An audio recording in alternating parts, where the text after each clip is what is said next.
Animo melompat, seketika berubah menjadi seekor elang hitam raksasa dengan bentangan sayap sepanjang 100 meter. Kekuatan 8 dewa, wujud ketujuh, elang raksasa Kolmo.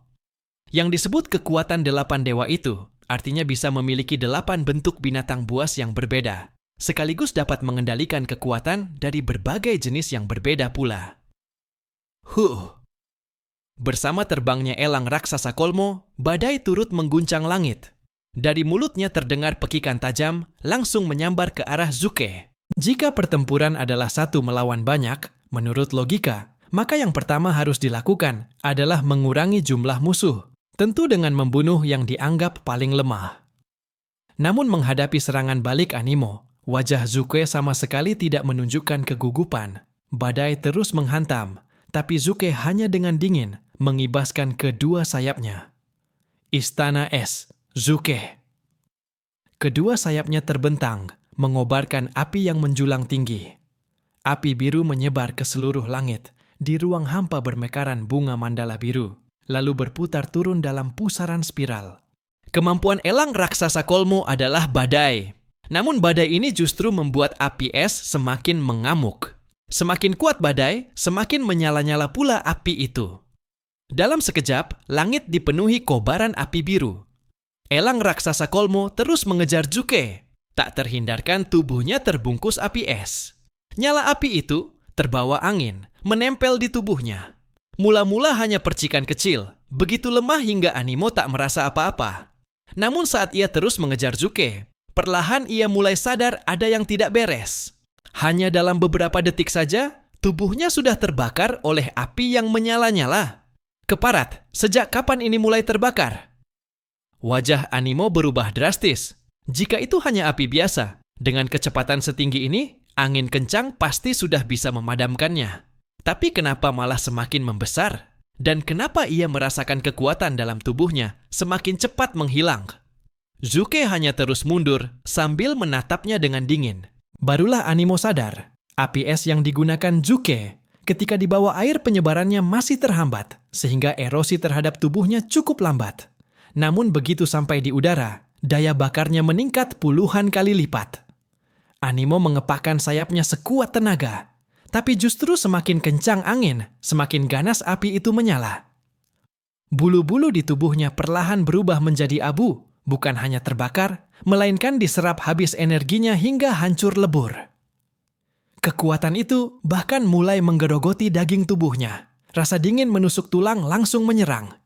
Api ini sungguh aneh. Animo menghentikan pengejarannya terhadap Zuke, berusaha keras memadamkan api. Namun tak peduli bagaimana ia berusaha, api itu sama sekali tidak bisa padam. Tatapan Animo mendadak berubah kejam, lalu ia langsung mencabik tubuhnya sendiri, merobek paksa bagian yang terbakar. Darah berceceran, bulu hitam berjatuhan, barulah api es berhenti melahap energinya. Sekali tersentuh, api ini langsung menjadikan energi sebagai makanannya. Sungguh menakutkan. Saat itu juga Animo sadar, meremehkan Zuke adalah sebuah kesalahan besar. Hanya saja, karena dalam pertempuran besar sebelumnya Zuke baru berlevel Delta, maka dalam basis data hampir tidak ada informasi tentangnya. Kalaupun ada, tidak ada seorang pun yang benar-benar memperhatikannya. Animo akhirnya makan kerugian besar karena kurangnya informasi. Untung saja luka-luka itu belum sampai mengancam nyawanya. Tidak terlalu sulit dihadapi. Selama aku tidak membiarkan api itu menyentuh tubuhku, aku tetap bisa membunuhnya. Ketika ia baru saja berniat mengubah cara menyerang tanpa kontak langsung, tiba-tiba dari belakang datang hembusan angin kencang. Animo menoleh dan melihat bayangan hitam raksasa menyerang ke arahnya dari bawah.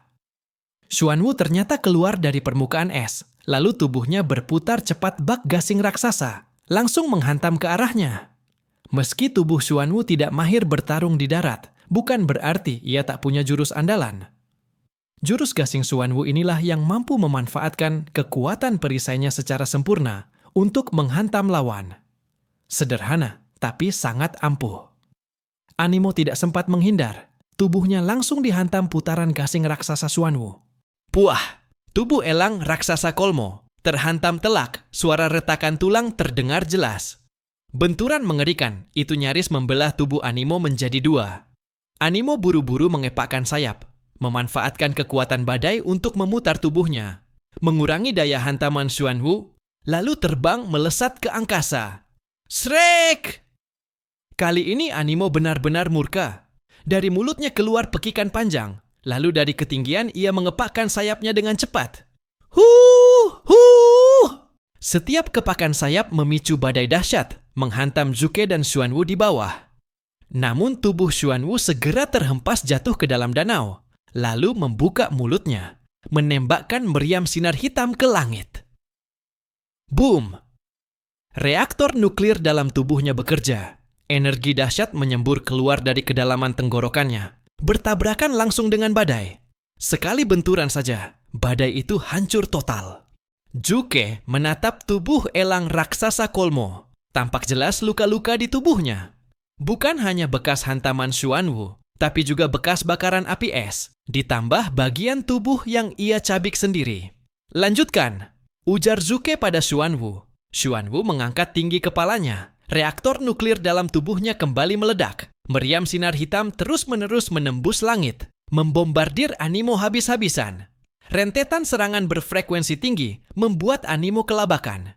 Ditambah lagi, luka-luka di tubuhnya membuat kecepatannya menurun drastis. Ia terpaksa terus bergerak zigzag di udara, menghindari serangan Xuanwu. Wujud elang raksasa bisa terbang dan mengendalikan badai. Keunggulan terbesarnya adalah kecepatan terbang, tapi serangannya tidak cukup kuat, jadi bisa ditekan dengan kekuatan tembakan. Dalam hati, Zuke mengingat kembali informasi tentang Animo. Kemudian, ia mengangkat tinggi kedua tangannya, telapak putihnya bertemu, lalu dari dalamnya meledak kobaran api dahsyat. Api itu menyelimuti seluruh tubuhnya. Di belakangnya muncul wujud burung dewa es biru raksasa. Sekarang, lindungi seranganku! Zuke berteriak pada Xuanwu. Xuanwu tanpa ragu meningkatkan kecepatan tembakan meriamnya. Sekejap saja, ratusan pilar cahaya es biru ditembakkan dari tenggorokannya, bagaikan tombak-tombak yang menembus langit, membentuk jaring potongan rapat di udara. Serangan dengan kepadatan dan frekuensi setinggi itu membuat Animo terjebak dalam situasi genting. Dengan tubuh penuh luka, ia terpaksa terus bergerak hebat. Darahnya mengalir deras, membuat luka-lukanya semakin parah. Namun saat ini ia tidak punya pilihan lain. Serangan frontal sudah cukup merepotkan. Apalagi kini serangan dari samping milik Zuke sudah siap menerkamnya. Itu seekor Zuke berwarna biru es dengan panjang mencapai puluhan meter, meluncur sambil menerkam tubuhnya. Xuanwu dan Zuke, satu menyerang dari bawah, satu dari sisi kiri, membentuk tembakan silang untuk menyerang Animo. Dalam kondisi normal, ini adalah formasi paling mematikan di medan perang, karena sulit bagi manusia, dalam waktu reaksi yang singkat, untuk sekaligus melakukan gerakan menghindar secara vertikal dan horizontal. Animo yang terluka pun tidak terkecuali. Ia tiba-tiba menyadari, jika terkena serangan Zuke es neraka sekarang, akibatnya akan lebih parah. Karena tidak ada waktu baginya untuk memadamkan nyala es yang terus-menerus menggerogoti energinya itu. Jadi, Animo hanya bisa memilih sebisa mungkin menghindari serangan Zuke. Dan harganya, tentu saja, adalah beberapa tembakan peluru cahaya Xuan yang langsung mengenai tubuh elang raksasa Kolmo. Tubuhnya nyaris ditembus secara langsung. Perut elang raksasa tidak memiliki pertahanan yang terlalu kuat. Dagingnya terkena hantaman peluru berenergi tinggi sehingga terbuka beberapa sobekan besar. Darah muncrat. Saat itu, Animo sangat sakit. Ia juga tiba-tiba menyadari bahwa informasinya benar-benar bocor melalui strategi tanggapan lawan yang mahir. Ia menggigit giginya, menahan sakit yang hebat, lalu tiba-tiba menggetarkan sayapnya. Tubuh raksasa itu tiba-tiba lenyap ke langit. Sebuah kilatan kuning melesat di angkasa seperti petir. Lalu dengan cepat melesat menyapu daratan. Kecepatannya begitu tinggi sehingga Xuanwu dan Zuke nyaris tidak bisa menangkap wujudnya dengan mata telanjang. Namun tidak ada yang terkejut sama sekali. Animo jatuh ke atas lapisan es di permukaan danau. Tubuhnya diselubungi kilatan listrik kuning, dan ia berubah menjadi seekor hewan bermarga mustelid yang panjangnya sedikit lebih dari 1 meter. Dibanding ukuran manusia kadal, ini sangat kecil. Tubuhnya keseluruhan berwarna kuning dengan beberapa corak hitam. Kekuatan 8 dewa. Bentuk cerpelai kilat. Mata cerpelai kilat itu berputar cepat, melihat ke arah Zuke di angkasa, lalu kembali melihat Xuanwu di permukaan danau. Dengan cepat membuat pilihan. Tiba-tiba ia menerjang masuk ke permukaan air. Beberapa saat kemudian, ledakan gemuruh yang mengerikan meledak dari permukaan es. Kilatan listrik kuning muncul, berderak-derak mengikuti jalur tetap, dengan cepat menyapu menuju tubuh Xuanwu. Dalam sekejap, seluruh kawasan perairan di sekitar itu tertutup oleh kilatan listrik kuning. Kecepatan penghantaran arus di dalam air sangatlah mengerikan. Xuanwu tak sempat menghindar. Ia benar-benar dibungkus oleh petir kuning yang mengerikan. Di tubuh penyu raksasa itu, busur listrik kuning menari-nari. Namun Xuanwu tampak tenang.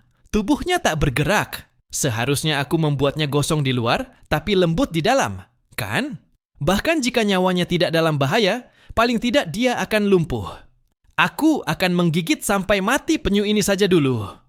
Pandangan Animo menjadi kejam. Di permukaan es ia menggores simbol kilatan listrik kuning, lalu meluncur menerjang Xuanwu.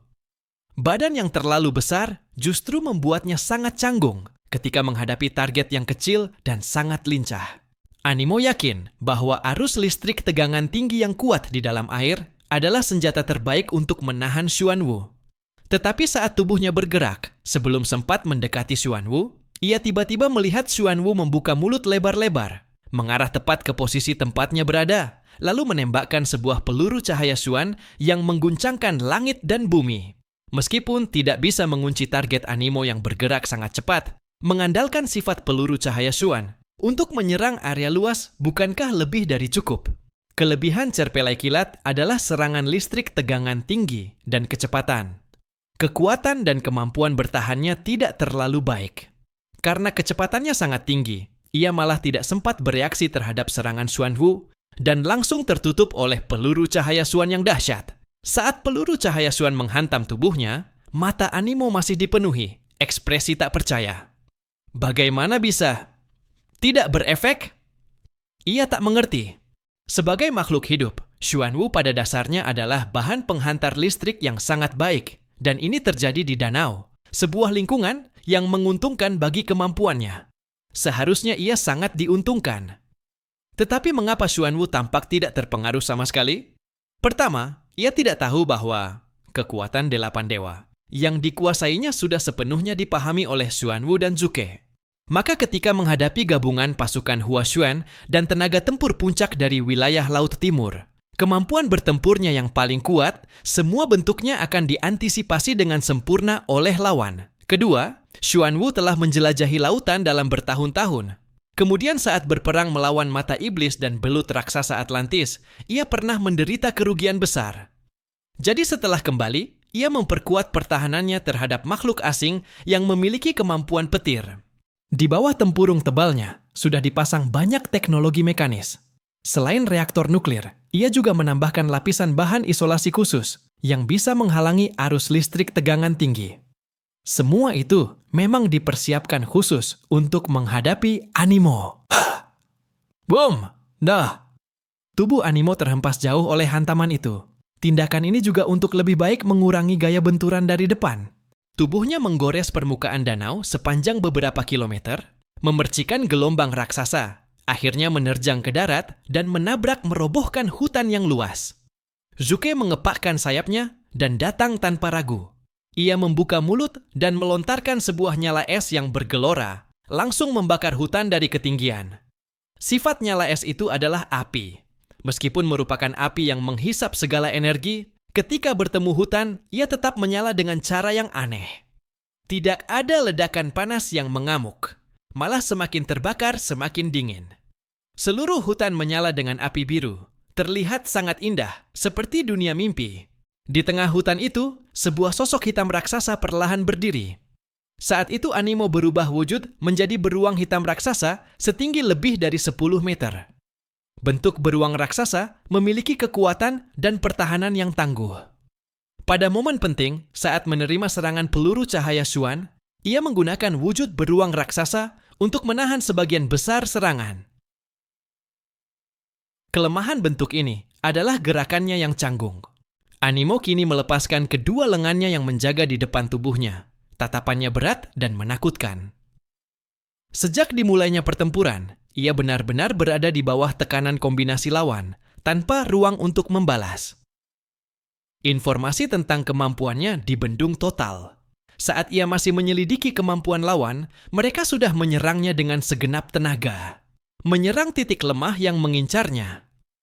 Pertempuran yang tidak seimbang ini membuat emosinya merosot sampai ke titik terendah. Bagaimanapun, indeks kemampuan nyatanya hanya sebesar 25.000 poin. Tetapi di antara lawannya, indeks kemampuan Xuanwu juga sama, yaitu 25.000 poin. Dan Zuke pun mencapai tingkat sebesar 18.000 poin. Tidak ada keunggulan dari sisi indeks kemampuan. Informasi soal kemampuan pribadinya juga benar-benar bocor. Lawan bahkan berlatih khusus selama lebih dari 4 bulan untuk menghadapi dia. Dan inilah yang ingin dilihat Zhang Yi.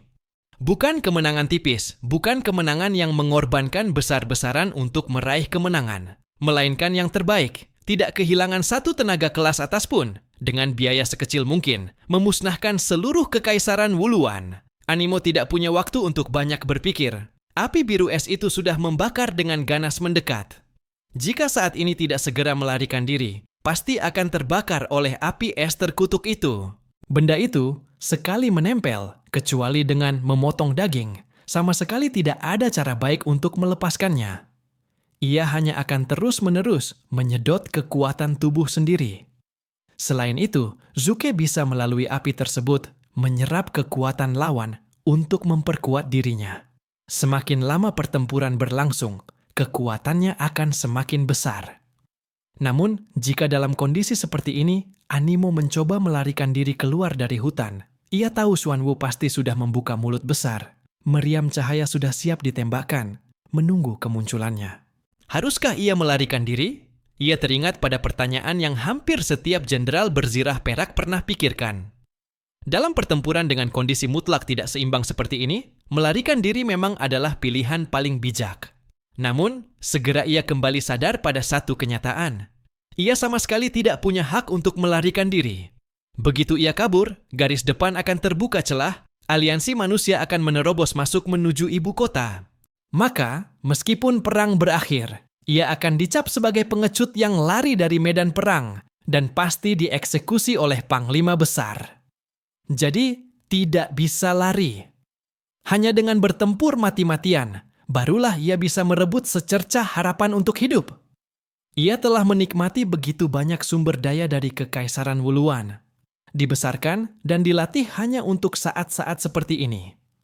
Animo menggertakkan gigi. Tubuhnya kembali berubah. Tubuh beruang raksasanya mulai terdistorsi. Dari tubuhnya tumbuh 8 kaki hitam tajam. Di kepalanya bermunculan banyak mata majemuk berwarna merah. Dalam sekejap, ia berubah menjadi seekor laba-laba raksasa setinggi belasan meter. Wujud ini benar-benar menimbulkan kengerian, terutama kaki-kakinya yang tampak seperti ditempa dari besi hitam, memancarkan kilatan dingin yang tajam dan menakutkan. Proyeksi kekuatan 8 dewa. Wujud laba-laba jerami. Setelah berubah, ia tidak memilih menerobos keluar dari hutan, melainkan langsung menggali tanah, lalu dengan cepat menyelinap masuk ke bawah tanah. Zuke perlahan mengepakkan sayapnya, melayang di langit sambil menatap dingin ke arah bawah. Ia berkata kepada Xuanwu, kalau dia kabur, kita langsung maju ke garis depan, bunuh para kadal, hancurkan kota mereka, robohkan tembok mereka, basmi tentara, dan rakyat mereka.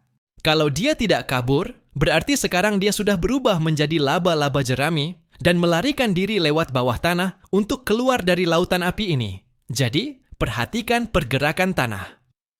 Saat ini, berubah menjadi laba-laba jerami memang merupakan pilihan terbaik untuk Animo. Keputusan yang bisa dibuat Animo dalam sekejap seperti ini juga sudah bisa diperkirakan oleh Zuke dan Xuanwu, 2 prajurit veteran itu. Bagaimanapun, dalam aliansi Huaxu kali ini, kalau bicara soal pengalaman perang, merekalah yang paling kaya. Bertahun-tahun beraktivitas di lautan, mereka sudah menghadapi berbagai situasi yang sangat rumit. Mulai dari berhadapan dengan Angkatan Laut Columbia, memberantas kelompok bajak laut, hingga melawan monster laut dalam yang bermutasi. Semua itu membuat mereka memiliki pengalaman tempur yang sangat luas. Dan benar saja, Animo pun muncul kembali. Ia keluar dari tanah di wilayah lain. Kebetulan, tepat berada di sisi belakang Zuke. Begitu muncul dari tanah, hal pertama yang ia lakukan adalah memuntahkan jaring laba-laba putih ke arah Zuke. Jaring itu ditembakkan secepat peluru, seperti anak panah tajam yang meluncur. Lalu, tepat saat mendekati Zuke, ia tiba-tiba mengembang. Sulit dibayangkan, gumpalan jaring yang awalnya hanya sebesar kepala manusia, setelah terbuka bisa menjadi begitu besar. Benang jaring yang halus seperti sutra itu seketika menutupi area ribuan meter persegi. Namun Zuke sudah bersiap sebelumnya. Saat jaring hampir menempel, ia sudah menyadari keberadaannya. Menghadap jaring, wajah Zuke tidak menunjukkan kepanikan sedikit pun. Ia hanya membuka mulut dan menyemburkan api biru. Es! Api es itu menempel pada jaring, lalu dengan cepat merambat menyala sepanjang benang jaring. Dalam waktu singkat, jaring raksasa itu langsung habis terbakar, tersedot habis energinya, dan hancur menjadi abu yang melayang di udara. Sementara itu, meriam cahaya Xuanwu sudah selesai mengumpulkan tenaga, dan langsung ditembakkan ke arah Animo. Boom! Untuk mencegah Animo kembali melarikan diri ke bawah tanah, tembakan ini bahkan diarahkan sekaligus menghantam tanah. Sinar meriam sebesar batang pohon menembus dari permukaan danau, menghantam bumi hingga membentuk parit sedalam puluhan meter. Tanah hancur berantakan, seolah-olah sebuah sekop raksasa menghantam tubuh Animo dengan keras. Animo tidak sempat menghindar. Ia hanya bisa mengandalkan cangkang keras laba-laba jerami untuk menahan tembakan itu. Tubuhnya terpental sangat jauh akibat benturan. Xuanwu dan Zuke segera melancarkan pengejaran lagi. Zuke terbang tinggi di langit, menjelma mesin penyembur api yang tanpa belas kasih. Dari mulutnya menyembur lidah api biru panjang, yang semakin ditiup angin makin membesar, berubah menjadi lautan api yang membakar hebat. Xuanwu juga mengaktifkan perangkat pendorong, meloncat keluar dari air. Tubuhnya berputar spiral, lalu menukik menghantam arah Animo. Saat ini, hati Animo benar-benar hancur.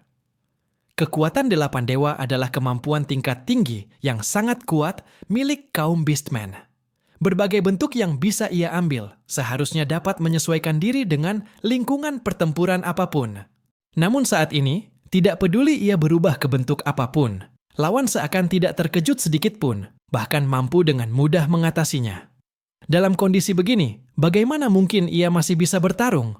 Ia hanya bisa menyeret tubuhnya yang terluka, dengan 8 kakinya merayap cepat di atas tanah, berusaha menghindari serangan dari belakang. Boom, boom, boom! Xuanwu berputar mengejar, sementara di langit Zuke memberi koordinat tepat. Animo benar-benar tidak bisa kabur. Jika ia memilih masuk kembali ke dalam tanah sekarang, itu pun sangat berbahaya. Karena Animo saat ini justru menunjukkan contoh yang paling jelas. Ia hanya bisa memilih menggali tanah untuk sementara, menghindari penguncian dari Zuke di udara. Namun, tidak lama setelah ia masuk kembali ke tanah, bayangan besar jatuh menghantam dari langit. Xuanwu yang raksasa itu berputar, lalu menabrak area tersebut, seperti bom nuklir yang menghantam bumi. Daya hantamnya yang dahsyat membuat tanah runtuh seperti pasir. Hantaman ini langsung membuat tanah amblas hingga ratusan meter dalamnya. Miliaran ton tanah, beserta bangunan dan hutan di sekitarnya, terhempas ke kejauhan akibat daya benturan itu. Secepat apapun Animo menggali, ia tidak mungkin bisa lebih cepat dari bom yang jatuh dari langit seperti ini. Tubuhnya hampir hancur digilas Xuanwu. Di saat paling berbahaya itu, ia kembali mengubah wujudnya. Dari laba-laba jerami, ia berubah menjadi seekor cacing tanah panjang. Wujud menjijikkan, lengket, dan licin ini tampak sama sekali tidak memiliki keunggulan sebagai Beastman. Baik dari segi kecepatan maupun kekuatan, sama sekali tidak ada artinya. Namun, ada satu keunggulan utama, daya hidup yang sangat tangguh. Seperti saat ini, tubuhnya memang sudah dihancurkan Xuanwu hingga terpotong menjadi beberapa bagian. Tetapi, bagian terbesar tubuhnya hanya berguncang sebentar. Lalu dengan cepat tumbuh kembali setengah badan yang hilang, dan segera melata semakin dalam ke perut bumi. Xuanwu menggeser tubuh raksasanya, menggunakan kaki berselaputnya untuk mengais tanah di bawah. Akhirnya, ia menemukan sisa tubuh yang ditinggalkan oleh Animo berdasarkan reaksi biologis yang masih tersisa di dalam tanah. Cacing tanah. Ia sedikit kesal. Semula mengira serangan itu bisa melukai Animo dengan parah. Kelihatannya dia berhasil kabur lagi. Zuke terbang tinggi di langit tanpa ada niat untuk turun.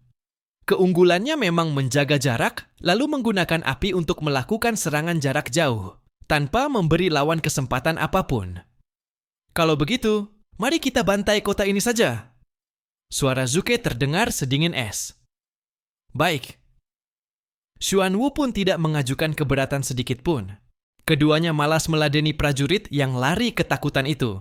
Jika Animo memilih untuk tidak bertarung dan hanya melarikan diri, maka untuk perang kali ini, kemenangan sudah mereka raih. Mereka adalah jenderal, bukan sekadar prajurit biasa. Yang mereka pikirkan adalah kemenangan menyeluruh. Selama mereka bisa menaklukkan seluruh kekaisaran Wuluan, maka para manusia kadal yang tersisa hanyalah anjing kalah yang tidak lagi menakutkan. Suara keduanya bergema dengan keras. Mereka sengaja membiarkan Animo mendengar percakapan itu agar memaksanya keluar dari persembunyian. Saat ini, Animo menderita hebat. Bukan hanya dirinya, melalui percakapan para jenderal berzirah perak, ia mendapati bahwa hampir semua medan pertempuran berada dalam kondisi serupa. Bahkan, di setiap medan tempur para alien, mereka hampir selalu berada di posisi terdesak. Hanya segelintir veteran tangguh yang masih bisa membalikkan keadaan dengan pengalaman tempur mereka. Namun secara keseluruhan, situasi sangat tidak menguntungkan. Pertama, di sisi militer, mereka sudah benar-benar dihancurkan. Kedua, di tingkat alien kelas tinggi, bahkan Panglima Agung mereka yang disebut tak terkalahkan, itu pun tengah bertarung mati-matian melawan alien tingkat atas dari pihak musuh.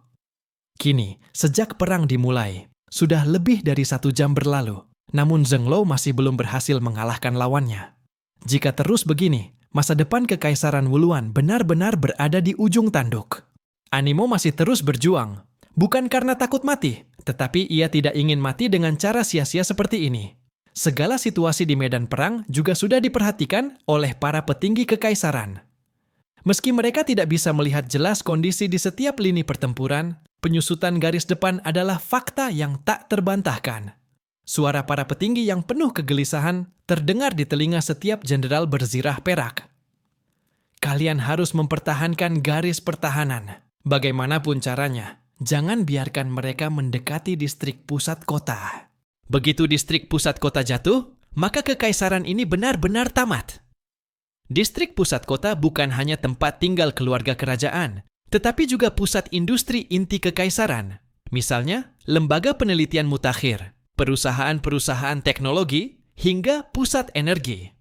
Jika distrik pusat kota direbut, itu berarti Kekaisaran Wuluan akan lumpuh total. Si memutar cincin di jarinya semakin cepat.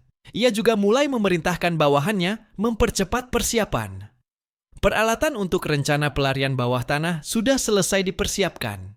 Tanpa ragu, ia langsung mengeluarkan perintah. Kirimkan benih kita keluar dari sini. Jauhkan mereka dari Kekaisaran Wuluan. Sekalipun hari ini terjadi kehancuran, setidaknya harus ada secercah harapan yang tersisa untuk bangsa Wuluan. Situasi sudah terlalu genting. Tidak ada waktu untuk menunda lagi. Seorang menteri bergegas menghampiri Si, berkata dengan cemas, "Yang mulia, kita belum kalah. Panglima Agung Zhenglou sudah mengumpulkan energi kekaisaran untuk bertarung mati-matian. Selama ia bisa menang, kita masih punya kesempatan." Sebenarnya, ia ingin menambahkan sesuatu, bahwa jika Zhenglou kalah, mereka masih sempat mengaktifkan sistem cadangan. Namun kata-kata itu tertahan ketika matanya melihat cincin di tangan kiri Si Yi. Tiba-tiba, rasa takut besar menyelimuti dirinya. Secara logis, Kekaisaran Wuluan memang sudah berada di ambang kehancuran. Namun secara emosional, siapa yang bisa menerima kenyataan itu? Padahal, belum lama berselang, Kekaisaran Wuluan masih dalam keadaan harmonis dan makmur. Mengapa dalam waktu kurang dari 2 jam, semuanya tiba-tiba berubah jadi begini? Banyak orang teringat pada 3 tahun lalu, saat mereka pertama kali menjalin kontak dengan dunia permukaan. Saat itu, mereka sama sekali tidak memahami kondisi makhluk di permukaan atau seberapa kuat mereka. Jadi, bahkan Panglima Agung Zhenglou yang terkuat pun masih harus berhati-hati dalam melakukan percobaan. Belakangan, setelah mengetahui bahwa manusia hanyalah makhluk lemah dan sederhana, mereka pun timbul niat untuk menaklukkan dunia permukaan demi menyambut perubahan masa depan. Berkali-kali mereka melancarkan serangan, bahkan sampai mengirim alien terkuat untuk membunuh pemimpin Huaxu. Namun hasilnya, bukannya Huaxu hancur, justru mereka yang mendapat balasan. Seakan-akan, semua sudah digariskan oleh takdir. Benih yang mereka tanam di masa lalu, kini berbuah pahit di hari ini. Pertempuran ini, menang atau kalah, Kekaisaran Wuluan tetap akan menjadi pecundang terbesar. Karena sekalipun menang, paling banyak hanya membuat Huaxu runtuh. Namun, mereka sendiri sudah mengalami kerusakan besar. Kekuatan negara setidaknya akan mundur ribuan tahun. Terlebih, dengan adanya suku naga Qinling di pihak Huaxu, mereka pun tidak berani menyerbu lebih jauh. Semua ini adalah akibat perbuatan mereka sendiri. Tidak ada gunanya menyesal. Perang antar peradaban memang selalu menjadi pertaruhan hidup dan mati. Kalaupun harus menyesal, mungkin satu hal. Mereka meremehkan kekuatan Huaxu. Hujan badai seolah siap menerjang. Angin ribut sudah melanda seluruh Kekaisaran Wuluan. Keempat distrik kota dipenuhi kekacauan, tetapi distrik timur yang paling parah. Kaum kadal di sana menjadi korban paling sengsara. Di belakang mereka, pasukan Huaxu terus mengepung, dan mereka yang berusaha kabur ke arah belakang justru dibantai lebih kejam oleh sesama bangsa mereka sendiri. Ratusan ribu manusia kadal di distrik timur mati hanyalah masalah waktu. Sebaliknya, di distrik lain, meski sempat terkena ledakan, sebagian besar masih selamat untuk sementara dan belum menghadapi bahaya besar. Saat itu, sebagian manusia kadal tergerak oleh seruan, mengambil senjata yang dibagikan, lalu maju ke medan perang untuk menyelamatkan saudara mereka di distrik timur. Namun mereka hanyalah umpan meriam. Paling banyak hanya bisa sedikit memperlambat laju pasukan Huaxu, sama sekali tidak mampu mengubah keadaan. Di garis perbatasan, Xuanwu dan Zhuge terus waspada terhadap Animo, sambil memimpin pasukan menyerbu ke arah distrik timur. Distrik timur sangat luas. Hanya wilayah kota yang menjadi target serangan mereka sudah sebesar setengah kota Tianhai. Seluruh kota dipenuhi manusia kadal yang berusaha melarikan diri. Zhuge menari di langit, lalu menghembuskan napas ringan. Api biru es yang tanpa suhu itu mengalir menelusuri jalanan, lalu menyebar deras bagaikan banjir. Api itu menjalar sepanjang jalan, lalu bercabang di setiap simpangan, menyusup ke setiap sudut tanpa celah. Sekejap saja, tubuh para manusia kadal yang berlari pun membeku total. Seluruh energi dalam tubuh mereka tersedot habis, berubah menjadi bongkahan es. Tak lama kemudian, terdengar suara krak, krak. Tubuh-tubuh itu jatuh ke tanah dan pecah menjadi serpihan es. Bukan hanya makhluk hidup, bahkan bangunan pun kehilangan suhu. Listrik di gedung-gedung, sumber panas, semuanya terserap habis. Bahkan suhu udara pun ditelan oleh api biru beku itu.